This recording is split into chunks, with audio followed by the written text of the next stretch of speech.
Uh, let's go ahead and bring up the next slide.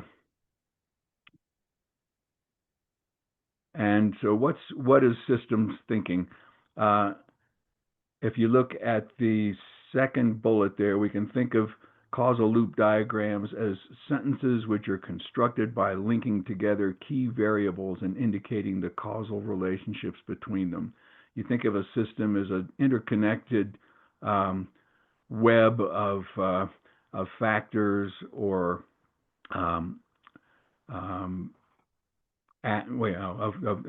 factors that influence each other and influence the system as a whole. And the causal loop diagram is a way to sort of map out this interconnected web of factors and their relationships. And by stringing together several loops in a diagram, we can create a coherent story about a particular problem or issue, and what the causes are, the direct causes, as well as some of the proximal ones, and how those various factors interact with each other. Let's go ahead and so going back to the first bullet, it helps to show an understanding of the dynamic, interconnected nature of our world. Okay, let's go to the next one. So here's a kind of a simple example of a causal loop diagram. Let's see. What we're showing in this diagram is what happens when a new pizzeria opens in a neighborhood. And at first, the sales volume is low. You can see the sales volume as a factor there. In this diagram, the factors are, of course, the labels in words. The arrows can be thought of as sort of as the interrelationships, the causal relationships, sort of like the verbs in our sentences. The blue arrows with the plus signs are what we call reinforcing causal relationships. That simply means that an increase in the cause results in an increase in the effect. The red arrows with the minus sign are what we call balancing causal relationships, and that's just the opposite effect, that an increase in the cause results in a decrease in the effect. So as sales volume goes up, then you can see that the blue arrow says we get excessive delivery times, poor pizza quality, because there's too many pizzas, too many orders, and not enough capability of filling those orders quickly and with good quality. And you can see the red arrow then looping back to sales volume. As the quality goes down and delivery times get excessive, then the sales volume starts to drop.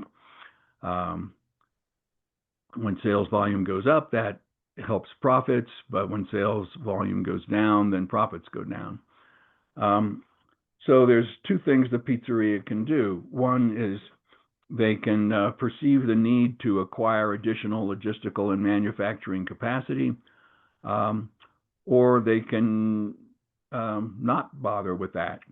And if they don't make the investment into new pizza ovens and delivery vehicles, then we still have the excessive time problem, the poor pizza quality problem, sales volume drops, and maybe they with the sales volume dropping, then they can fill the orders okay because they don't have the sales volume anymore. So that's one possibility, but it's lower profits and it's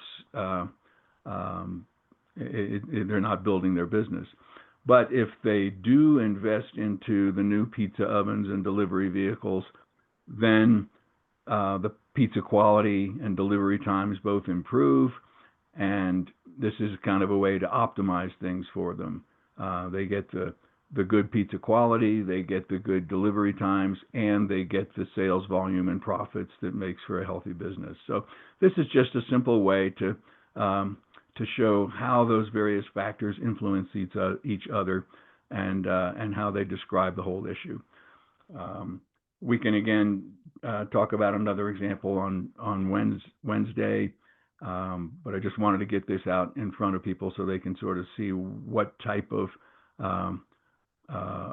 diagram we're talking about and what it tends to portray. And so it's a way of thinking about those interconnected factors in a system. Part of the assignment is also to do what I just did, to record yourself describing your causal loop diagram. Okay. Yep. I don't know if we should take any questions now. We can do a little bit Yeah, more. I know that there's at least one in the room. And one thing that I was going to say as well is that it can be tempting in these to put your verbs into the text. So maybe here you want to say like high profits or decreased profits or something like that. Don't do that. Let your arrows do the increase decrease thing and have the things that are in there be quantities that can go up or down.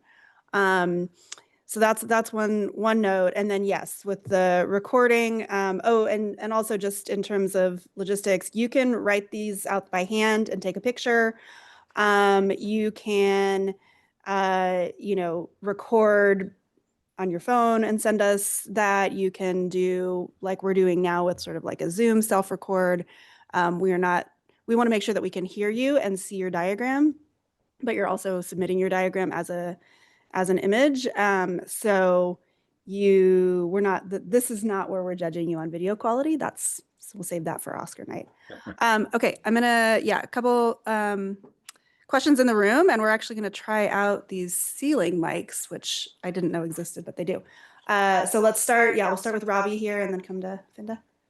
For the diagram, I know that the modules for the assignment, there's like different versions.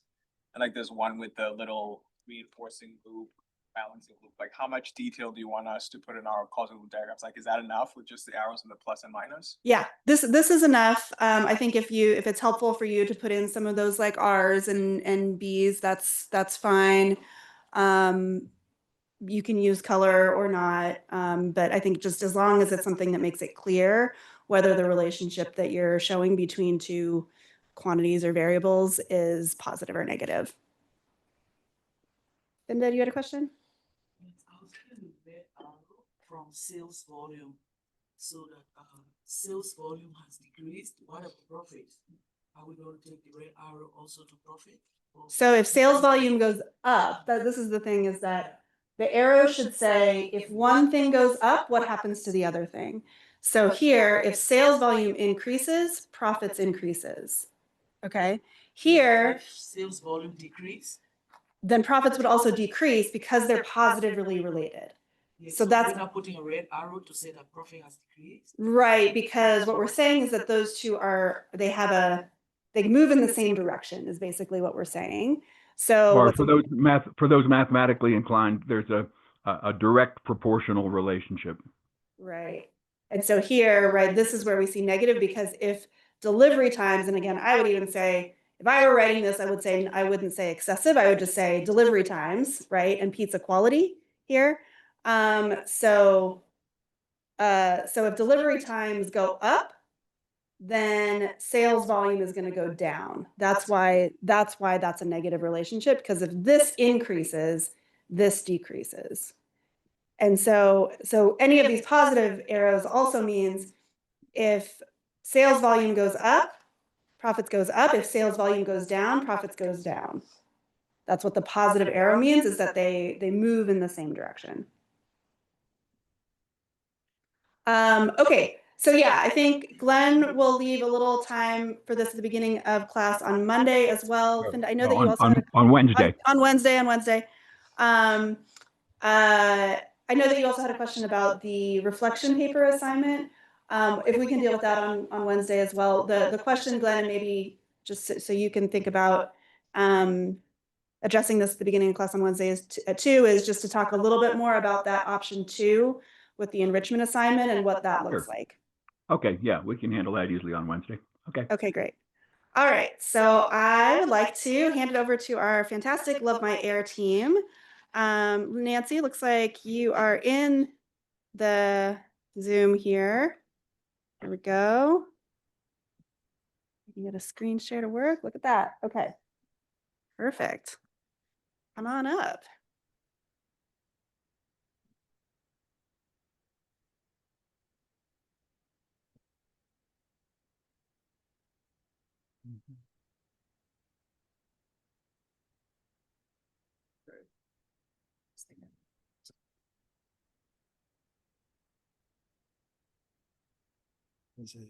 Oh, you're yours, right? Okay. Solid. All right, good morning. Hi. My name is Ephraim. I'll introduce my colleagues here in a second. I work for the Public Health Department in the City of Denver. We work in the Environmental Quality Department division for a program called Love My Air, and I'll explain more about what Love My Air is in a second. I'd like to introduce my colleagues. Right here is Nancy Fitzgerald. She's been part of the Love My Air team for over 2 years now. Does a lot of outreach to clinics and other community organizations.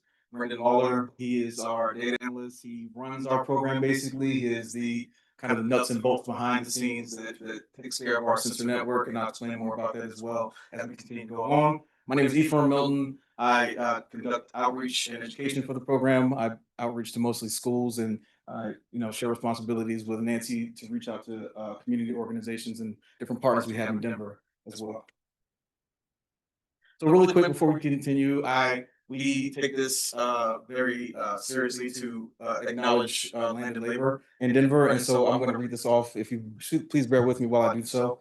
Today, the Denver Department of Public Health and Environment honors and recognizes the land on which we live and work is the traditional territory of the Arapaho, Cheyenne, and Ute peoples, as well as being historically tied to at least 48 contemporary tribal nations. We acknowledge and honor those who have stewarded this land and their resilience throughout generations. We recognize that the government, academic, and cultural institutions were built on and continue to enact exclusions and erasure of indigenous peoples. As individuals and as a department, we are committed to working to dismantle ongoing systems and legacies of oppression and inequality while we value the contributions of indigenous communities in Denver. Our work in public health and environment is directly tied to Native histories, and we must consider them together. In the same way we acknowledge that our country was built with stolen and forced labor and the generational wealth in which it was created by the lands on the backs of enslaved Africans has been kept from them while enriching others. We acknowledge that our country's economy, infrastructure, and resulting generational wealth would not exist without free labor produced by chattel slavery, a dehumanizing practice whose social, legal, and economic legacies continue to haunt to this day. Thank you, guys. So our mission is to provide our communities with diverse, visible, accessible, and actionable air quality information. So basically just educating our communities on what air quality means, how they can access information to air quality, and just trying to make that very accessible and easy to understand for our communities as we go along. Our agenda for today, we're going to talk quickly about the history of my air. Nancy's going to talk about the health effects of air pollution, air quality, and Brendan's going to finish us off with talking about how we monitor air quality in Denver. And then we're going to do an activity afterwards with you guys as well. That should take up the rest of the time as we continue. So what is Love My Air? Love My Air started from a grant from Bloomberg Philanthropies. We got a $1 million grant back in 2018. This is before I even joined the program. In fact, none of us were part of the program at that time. It started with 10 public schools in Denver. They looked at these schools through various tools like EnviroScreen from the state of Colorado. They also use free and reduced lunch to help determine which schools they would start with as well. We had started with 10 public schools. We got up to over 30 public schools. We kind of culled some down. We're now around 20 or so schools because Denver has already started to do their own air quality in their schools, indoor and outdoor. So we've kind of pulled ours back. We've done some other things, and we'll get into that later with our community partners. Our sensor information is real-time data. We have a website and an app that displays all those data and that data, and Brendan can get into that when he talks about how we monitor our air quality. we reach out to nurses and staff and schools. We do talks and staff meetings and things like that. And we also we measure PM 2.5, as you see with these small monitors down here at the bottom of the screen. Those are low cost sensors. They cost about $1,500 to $2,000 or so, and they monitor PM 2.5. I'm assuming everybody here knows what PM 2.5 is. Yes. Does everybody know what PM 2.5 is? Oh, sorry, I apologize. We'll get into that in a second as well. It's a particulate matter. It's a very small particulate matter. Nancy kind of will go over what it looks like and how small it is, but it gets everywhere basically. It gets into your system as well. So we monitor that, and that's one of the most common pollutants that we monitor here in Denver. Our website and our app has dashboards to each of the monitors as well, or each of the sensors as well. That you can see exactly what the PM level is at that current time in that location. Part of outreach, we collaborate with community partners. We also collaborate with other Denver agencies to address air quality. Some of our air monitors we have at clinics now. We started to do outreach as another phase of our program to local clinics in Denver, as well as schools. And so we started using more advanced air monitors to do that, and to also connect air quality and health as well.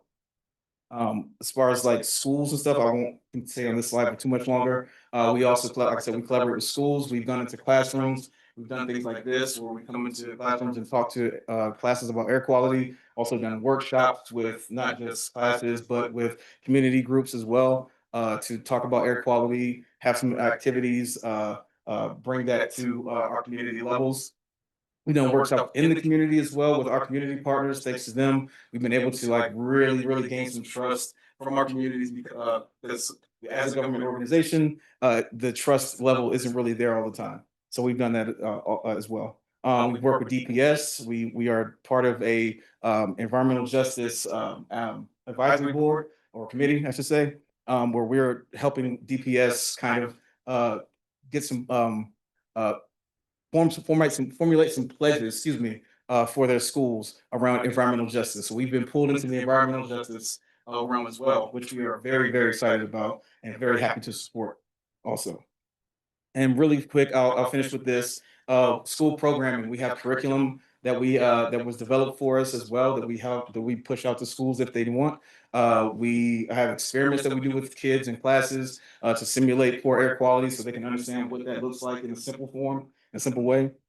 And we work with school nurses as well. We've done a program called Building Bridges, where we talk to nurses about air quality, talk about our program, and things like that. And so I'll hand it off to Nancy. Okay, now we're gonna get into a little bit of air quality 101, answer some of those questions Ephraim was talking about. What is particulate matter? What is air pollution? All this. We were in a group with a bunch of fourth graders the other day, and Ephraim asked this question. So I'm gonna ask you of y'all, we can see like who's smarter than a fifth grader type thing. What's air pollution? Bad air. Bad air. You got it. Yeah, it's pretty straightforward. Those things in our air that make it not healthy to breathe, that pollute the environment, bad for plants, all of that. There's a couple of different ways that we break up types of air pollution into how we think about them, and especially how we regulate them. The first group is called criteria air pollutants. So those are pollutants that the EPA has set national ambient air quality standards to say this is how much is allowed to be in the air. And if you have more than that, then you need to start doing things to bring that level down. And of those criteria pollutants, there's two of those that we really talk about a lot in Denver. The first one is particulate matter, and that is divided up into two sizes. Particulate matter is essentially anything in the air that is a solid or a liquid, so anything that's not a gas. And we have coarse particles, PM10, fine particles, PM2.5. Take a look at this piece of hair over here.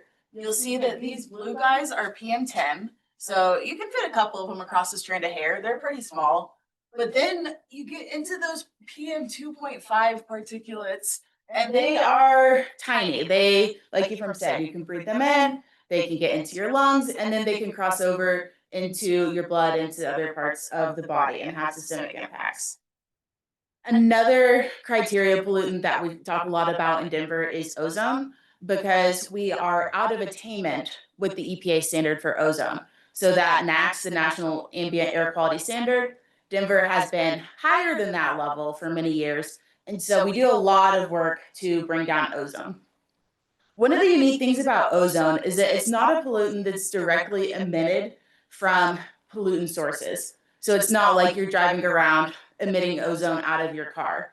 It's something that has to take those precursor pollutants that do get directly emitted, react with sunlight to form ozone. And so because of that, that's why we always get those ozone alerts in the summer. Those days when it's hot, we have a lot of sunlight. Ozone tends to be a problem. The other broad category of air pollution is called hazardous air pollutants or air toxics. And this is something that the EPA, while they have some regulations, they don't set national ambient air quality standards. And so it's kind of up to the states to decide how are we going to handle these. And Colorado has been passing a ton of legislation about that recently. And so we've been doing a lot of work to bring down these air toxics. So what are some sources of air pollution? You got some hints on the screen, but what do y'all think? Yeah. Industry? Mm-hmm. What else? Cars and transportation. Roads and transportation.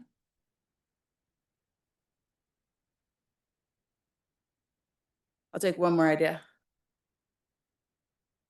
At 8:30 on a Monday morning.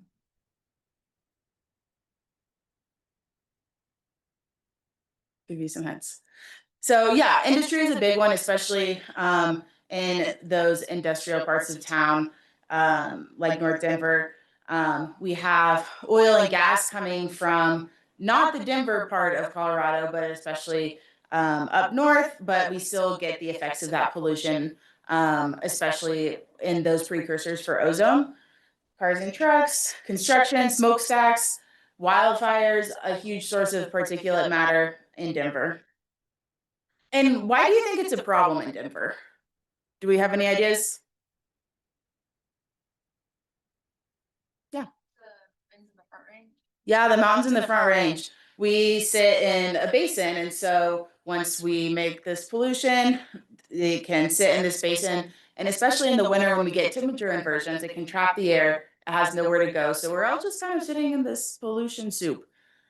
The other thing is that being here in Denver, we have 300 days of sunlight, supposedly. Very strong, beautiful sunlight with our beautiful mountains. But that is so conducive to forming ozone. And so that's one of the reasons why it's been such a challenge for us to get rid of our ozone problem. And then, of course, we have a growing metro area, lots of people living here. I want to touch just briefly on the health effects of air pollution. There's a lot of words on this slide, and I'm sure you all can read them. But the point here is that these are just the non-respiratory health effects. So a lot of times when we talk about air pollution, the most readily available thing is asthma, because when you breathe smoke and then you cough, it's very physically obvious how it's impacting you. But there's also a lot of non-respiratory health effects of air pollution across the whole lifespan. So there's fetal impacts, decreased birth outcomes. On the other side of things, we have higher risk for dementia, and Alzheimer's has been associated with air pollution, risk for metabolic disorders, diabetes, risk from cardiovascular disease, both developing it and having exacerbations. And then the same thing for those respiratory impacts, increased risk for developing asthma. And then once you have asthma, increased risk for exacerbations and hospitalizations. Similar for COPD, increased susceptibility to respiratory infections. That's also big for older adults who are already more susceptible to respiratory infections and less able to fight them off. So the last thing I want to touch on is who is at increased risk. All of us are susceptible to the health effects of air pollution, but we're not all equally susceptible. So we have two categories: those who are more susceptible, those who are more vulnerable. Who can tell me what you think is the difference between susceptible category and the vulnerable category?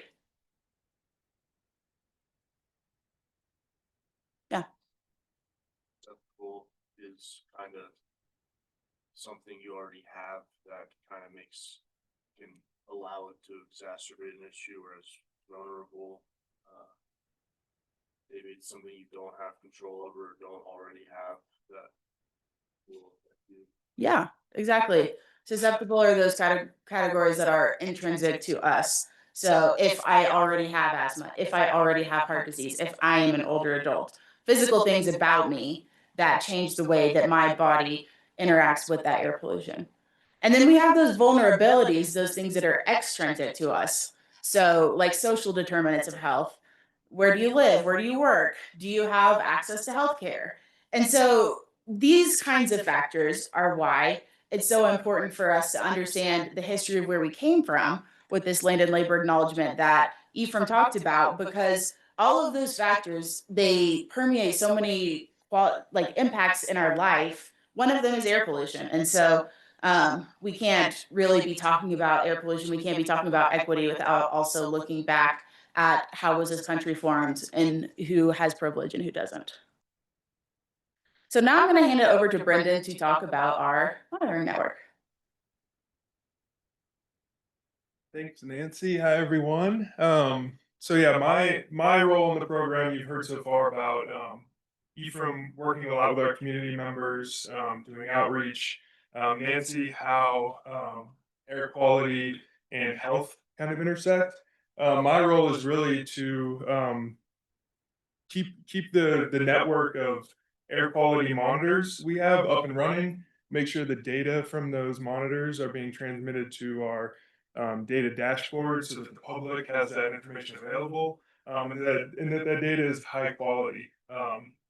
So Ethan kind of touched on the type of products that we've used so far.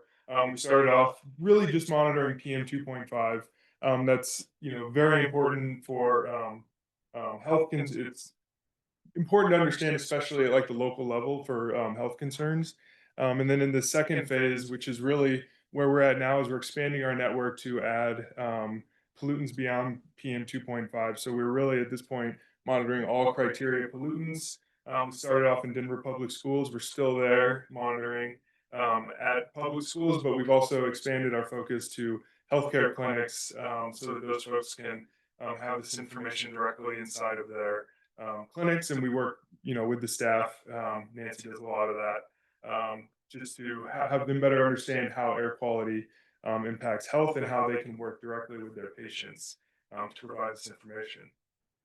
So the monitors that we have, we call them low cost sensors for just the PM 2.5. So these are relatively low cost compared to these other monitoring stations. If you think about it, one sensor is anywhere from $1,500 to $3,000. But if you have a monitoring station similar to what our state department runs, those can run anywhere from $1 million plus, just to keep. And then the annual cost to keep those maintained is adds cost to that as well. So we have low cost sensors that provide actually really high quality data, and then we have these kind of mid tier air monitoring stations that are kind of relatively new technology. Basically takes all the data from these, or all the monitors from these large reference monitoring stations that determine compliance in the area, and they kind of pack it all into this smaller box, as you see here or over on the right. And these measure all the same pollutants that the state health department also collects. In order to make our data high quality, we have developed procedures. So we calibrate all of our monitors in the field. We have a quality assurance project plan that basically goes step by step how all the data is collected, calibrated, and then offered to the public. So that's how we keep our data kind of high quality. And my role is to make sure all these pieces are in place. Here's a look at our network, how it is today. So, Ephraim mentioned that this program started in 2018. In 2018, you can see that orange star up there. That was really the only air monitoring station in all of Denver that was located in the neighborhood. So we focus at the neighborhood level, really, primarily. Once the Love My Air program started, we started adding air quality sensors, and now we've moved on to these air quality monitoring stations that provide really all criteria pollutants. So as you can see, we've added. At one point, we had about 40 locations. Now we're down to about 30. So that's what the sensor network looks like. And then, how the data kind of comes into our system. This is a lot of what I work with on my on a day-to-day basis. On the left here, you see we have a sensor. These sensors are located in the field. Most of them are solar powered. They have cellular connectivity. So located in the field, they run 24/7, collect data, essentially anywhere from 1 to 5 minute data point frequency. All that data is then sent to a database that we had customized, built for us, so that we can take in data from any of these sensors, anything that offers an API. We pull in data from the State Department as well, and we process that data. We calibrate it using an algorithm. We have some of our sensors are located at these higher quality stations, so that we can actually confirm that our smaller sensors are providing the highest quality data. That data is in process. It can be downloaded, provided to the public. We work a lot with researchers who want to understand what the air quality is like at the very local level. And then, we're providing notifications when air quality rises to a certain level. Maybe it gets really low. Maybe there's an issue with one of our sensors. So we have all these notifications in place so that we can deploy folks immediately, really, to go out into the field and fix the issue if it is a problem. Once that data is processed, it's then sent out to community dashboards. So we have displays set up at healthcare clinics. Those are actually interactive displays, so you can go in, work with the data, take a look at it, see what's happening in real time. We also have dashboards set up at public schools, and then for just anyone in the public who isn't at one of those locations, we have a website, and we also have a phone app that can be downloaded by anyone. It is also free. All right, that's my spiel. Thanks, Brendan. Yeah. I think we wanted to do a little bit of question and answer. Maybe we have time for like 1 or 2 questions before we dive into our activity. So yeah, if anyone in person, online's got some questions, got some answers. What has been the reception by either like the schools or the neighborhoods that you work with based on this air pollution data, and has that changed anything about how they've engaged with like policy or like activism related to air quality?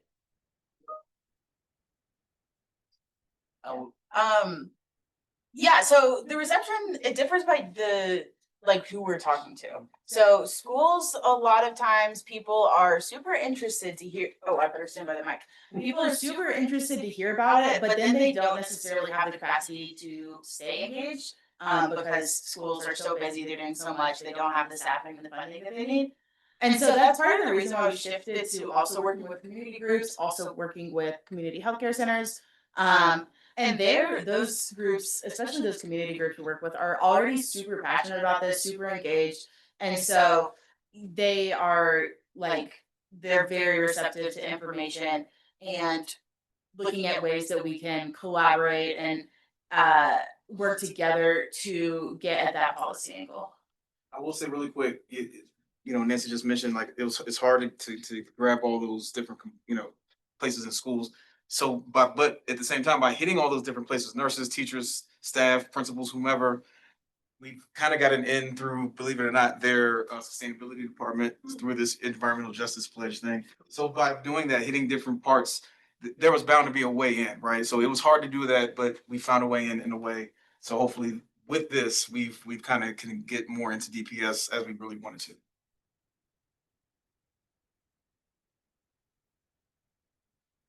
Questions? All right, why don't you dive in? Okay, let's do it. Okay, so one thing we didn't really talk about is air quality policy. How do decisions get made? Who makes the decisions? Who gets to be involved? So rather than just having us talk to you about it, we're going to do something that's hopefully a little more interesting do a little activity. And also, I should have mentioned this before, but we had Tyke James and Taya Stockman Nice. come in actually early September before the Reg 30 rulemaking. So they talked a little bit about that process, and we talked a little bit about the outcome of that. So they've got, you know, some of that background, but Nice. yeah, just want to give you that. Perfect. So now you already have the background. Now you get to be the ones who are doing it. So I am going to go through a little scenario. Then we're gonna divide up into groups. You're each gonna be assigned to be a specific stakeholder group, and we'll have one for the online folks. And then we're gonna do a little mock rulemaking where each group has to come up with your stance, see if you can get any collaboration with those other groups, and then present it to us, the Environmental Commission of Somerville, Colorado. And then we'll deliberate and see who's got the best argument. So that's what we are gonna do next. So let me tell you what's going on here in Somerville. And I'll give you handouts that say something to this effect as well. So, yeah, There's 2 handouts per group. So each of those handouts is specific to a stakeholder group. So if you want to just do like this, that. okay. And I want to use all of our trees for handouts. So imagine this. Avant-Garde Assemblies LLC has proposed the construction of a widget factory in your community of Somerville, Colorado. And it's up to you to make your case for or against development. On one hand, widget manufacturing is very energy intensive, using up to 350 megawatts, though the average draw is approximately half of the maximum need. That's enough electricity to power 175,000 homes per year. Widget manufacturing does not usually produce much air pollution directly unless there's a power outage. In that case, the factory would rely on diesel burning emergency generators. We don't think that's going to happen very often, and the facility's air permit would limit the number of hours that those generators could run per year. But this is a new facility, so we don't really know how it's going to work. On the other hand, widgets are critical for our modern society, and the widget factory will provide high-paying jobs in Somerville, a town in which residents struggle to afford housing, food, and healthcare. I also am going to give you guys a couple of stats on Somerville, Colorado. It sounds like people might be familiar with Colorado and ViroScreen. Raise your hand if that's something that you have used before or you have an idea about it. All right, so we got a couple of experts in the room. Y'all can help everybody else. We've got a couple of stats on Somerville if you want to use those in your argument. And let me know if you have any questions about that as we go through this activity. Not all of it didn't copy perfectly, but it's close enough that I think we can use it. So you and your colleagues represent different groups in the community to think about how you want to proceed and how you want to convince others to do so. You'll need to work with other groups with different concerns to advocate for what you want, even if this requires compromise. Now, you might be wondering, what are widgets? Well, widgets are necessary for many aspects of the economy and are found in wingdings, doohickeys, blorps. Wingdings, doohickeys, and blorps are used by hundreds of millions of people every day. Now, who is making the decisions? You've got your board of commissioners. The Somerville Environmental Commission is composed of 3 professionals who are appointed by the governor and who are authorized by statute to adopt environmental rules and regulations. And this commission exists so that citizens of Somerville can enjoy a healthy environment and promote natural resources. So we're going to introduce your commissioners so you know who you're making your argument to and how you can tailor that argument. For me, my name's still Nancy. I am a former research scientist studying infectious disease, respiratory, and neurological health, and I believe in effective science and health communication. I use my scientific background and my work as a commissioner to implement measures that protect public health against pollution in our water, air, and soil. So Ephraim, I am an environmental epidemiologist with experience studying toxicology and air pollution, working for a regional environmental nonprofit. Ephraim focuses on climate mitigation and adaptation strategies through active transportation and the built environment. I was appointed to the commission in 2021. and advocates for extreme heat and wildfire preparedness, references his experience as a wildland firefighter. Hello, everyone. Brendan Lawler again. I'm a geologist who worked in oil and gas for Anadarko Petroleum and led the exploration effort. First plays in Colorado and Wyoming. I was appointed to the commission in 2017, and I'm a strong advocate for economic development in Somerville. I used my scientific background to advocate for fair policies that protect the environment without hampering economic growth. So that's the commission you're working with. One nice thing about this commission compared to other real life commissions is that we've only got one industry representative. So those industry folks out there who are going to be assigned to y'all can play to Brendan, but you only got one Brendan. Okay, so this is going to be our agenda. We're going to go a little quicker than maybe it says on the screen. But first, some time to take your stance amongst your group. Then some time to build consensus. So to work with other groups, see how you can come together and compromise, because the more people who come together, the better we're going to receive your argument. Because really, we just want to get out of here and done with this rulemaking. So if you can already decide amongst yourselves, that's cool with us. Next, you're going to have some time to present your stance. So your group as a whole is going to have 90 seconds to provide comment. You can agree, disagree, propose changes to other groups. Then we will deliberate. Any questions before we get started? Perfect. So, sorry. Oh, so we're going to divide into groups. I think we're just going to go like down the middle and then down the middle. So like that's a group, yada yada. So we're going to hand out these things to you. And then if somebody on the Zoom could drop an email that I could send your handout to, and then that way you can share it amongst yourselves. You can share on the screen. So just drop an email and chat and we'll get to you, Zoom folks.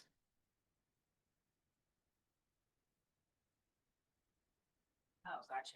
Yeah.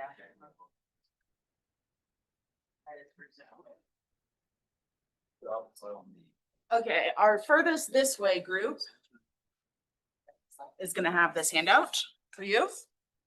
And you guys can work together. Our group in this section, I'm going to give to you. And gather a little group. How many groups do you have? We have 4 groups. 4 groups, okay. In the room. For you on this group, and then one more on this group. And you each get information about your own group, but you don't know about the other groups unless you talk to them. So you might want to think about doing that. That'll be that. We're gonna give you about 8 minutes to build your consensus. So read through the information about your group. Give us a hand if you have any questions. Okay, so they're on step 1 here. We're on step 1 here. This is what they already said.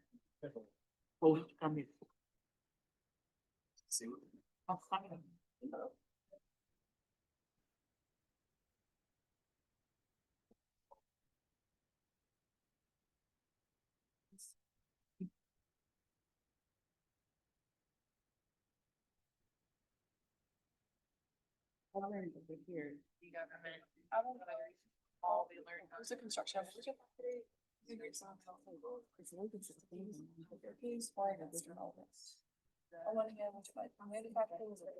Let's say using up to 350 megawatts.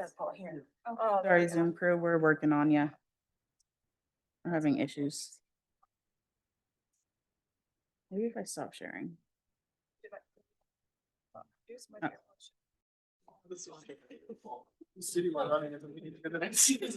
Oh. Oh my God. Yeah. So yeah, that table. You have to make a poll stance. Just ignore the like 30% of people that can't. We're just killing everyone. Okay, so how it works in real life is that the commission decides who gets to go in what order. So you guys are gonna go first. We don't have the Zoom people back yet, but you're gonna go first, and then the middle, and then the Zoom, and then you and you. That's our order.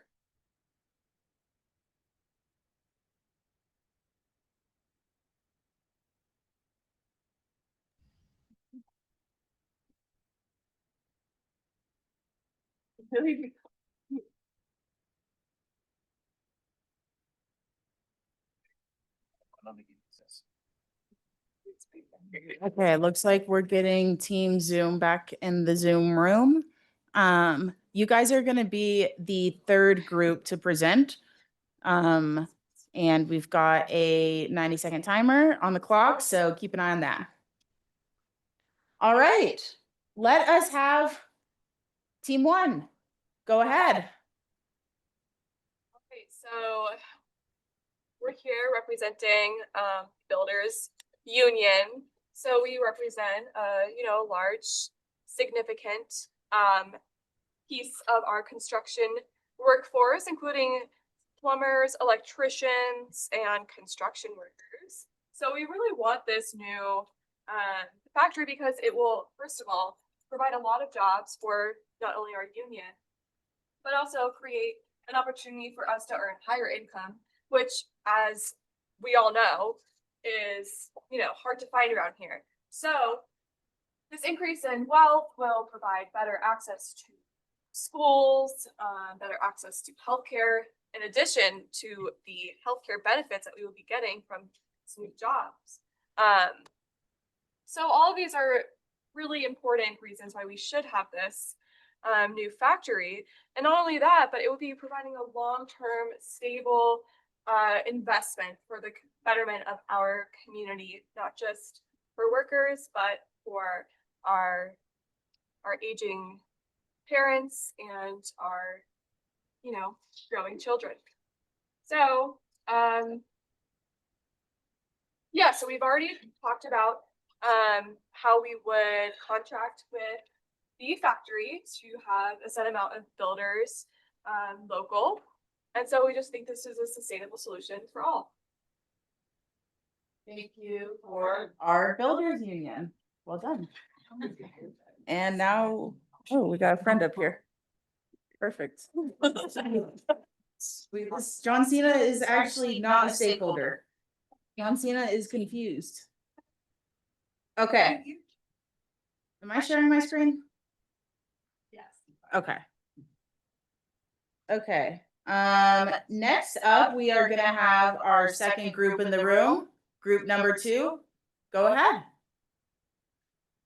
Okay, we represent the city government, and our position is that we can see that we have to approve or deal with the construction of the factory just because of the economic value in building the factory. Like, of course, unemployment is an issue in our community, and we have several people living under poverty line, a lot of low-income families, and so we need something that is going to bring money and jobs into the community. However, one of the concerns we have is from an environmental perspective, particularly with our drinking water.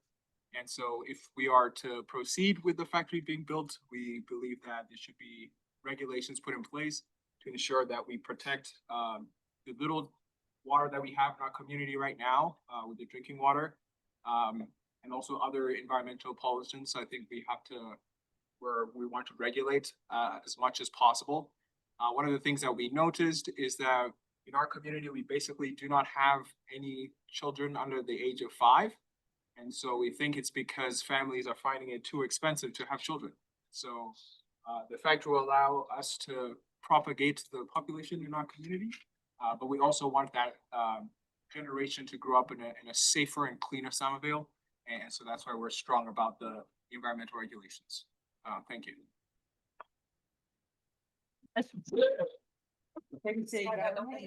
Sorry.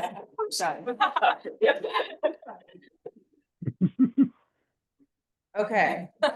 Now to a very cozy AI situation. Don't worry about the water. Okay.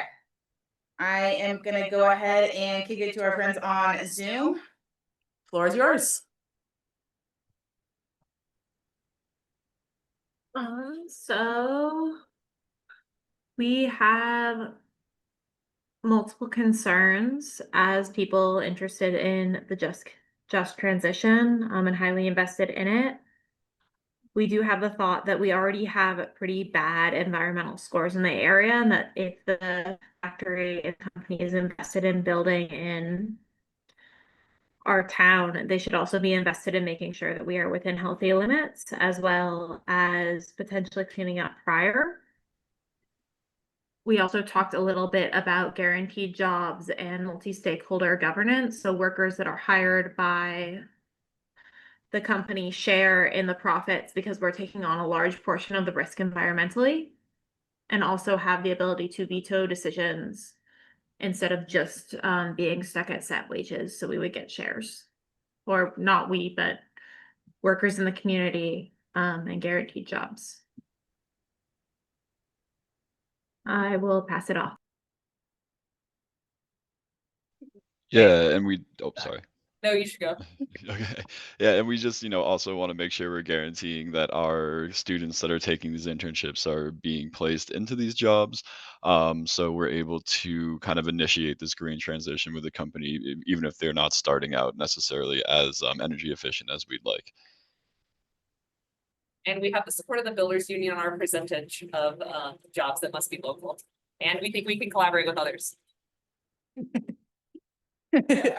Thanks, Team Zoom.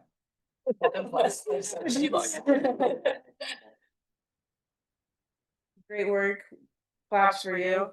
Now we are gonna send it to group number in front of me in the room, and floor is yours. All right, so we are Avant-Garde Assemblies, the manufacturing company of this facility. We're a family company started by our grandfather. And we're committing to hiring 180 people from the community full time to work in this facility. Especially since this is a community in the, I believe, 92nd percentile for low income. We think this could really impact the long-term financial security of this community. We're going to work with architects and engineers to ensure that the facility is environmentally neutral as possible. We'll be installing solar panels on the roof to offset 10% of our electricity needs. And we've committed to planting 300 trees around the property. So we are willing to do some things to be more environmentally friendly, but we really think that building this factory in the community would be a long-term success for both our company and the community at large.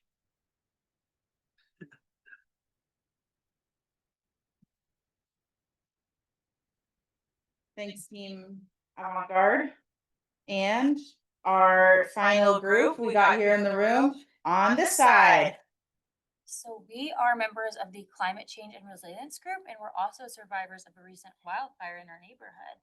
And placing this factory in our neighborhood, which is already impacted by environmental justice, is wrong. We already have a large food manufacturing plant, a sewer water treatment plant, and a power station.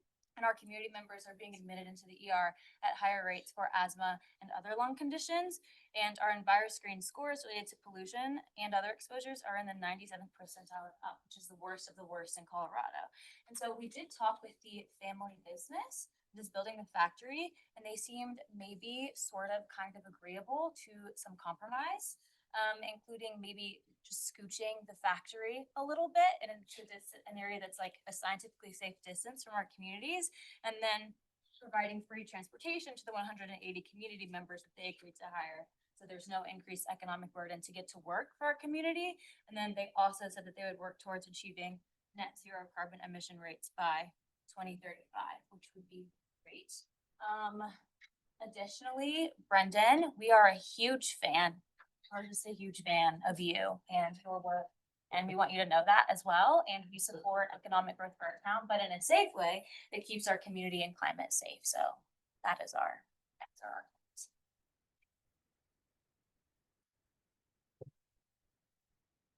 The net zero target, When was it? 2035. Yes. Thank you. All right, thanks to all of our groups who have been so generous as to present your testimony. And now we will have some deliberation from the commission.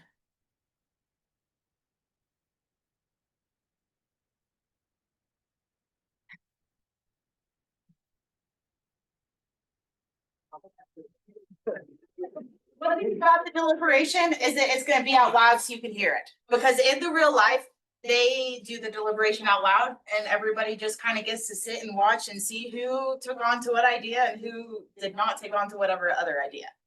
So as the lead commissioner, I'm assigning myself that. Who would like to go first? Happy to go first. Yeah. So I'm really excited to hear what everyone said. Our teams out here, I feel like we have the support of the builders unions. I'm obviously in favor of this factory. This is going to really help our community. It's going to bring a lot of high-paying jobs. The taxes that are generated from this building this build out will actually create better healthcare system, better schools, really just a better, safer community.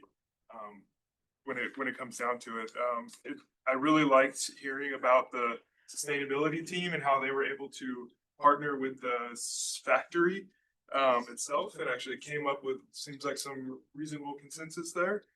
So I really like how that's taking place. The city government, they seem to be on board for the most part, as long as we keep these. I know environmental concerns are important, and I think my stance is that that's also very important, but these economic drivers are going to be what really makes the difference there.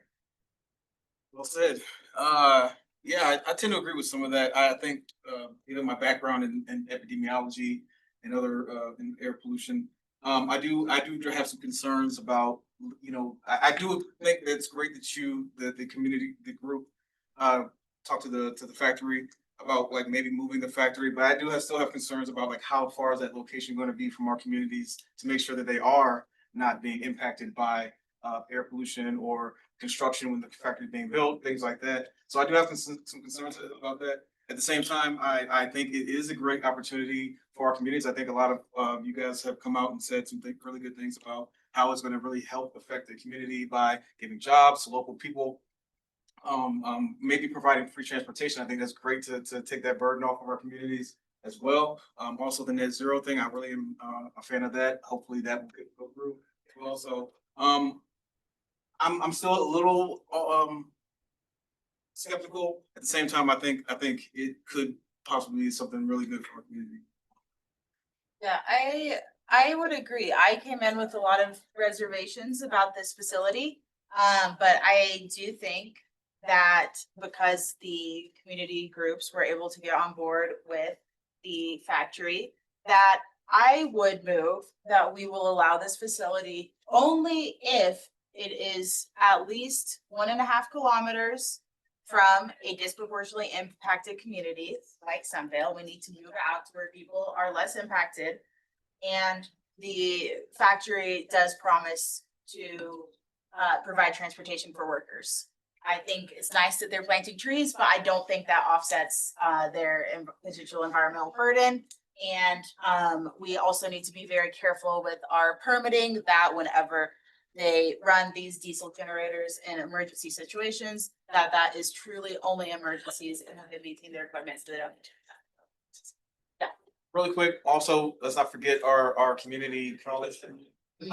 Let's also consider, hopefully we're considering that giving up some, having some like entry-level jobs for some of our graduates as well. I think that's an important part of our communities also. So let's make sure we consider that as well. Because jobs moving. Absolutely. All right. That's our commission deliberation, short and sweet. You got your factory, yay! Thanks everybody for Thank you guys. participating. Thank you. So much. I do want to say this was developed by our friends at the state, so shout out to them for letting us borrow for this class. Yeah. Great job, everybody. Thanks, guys.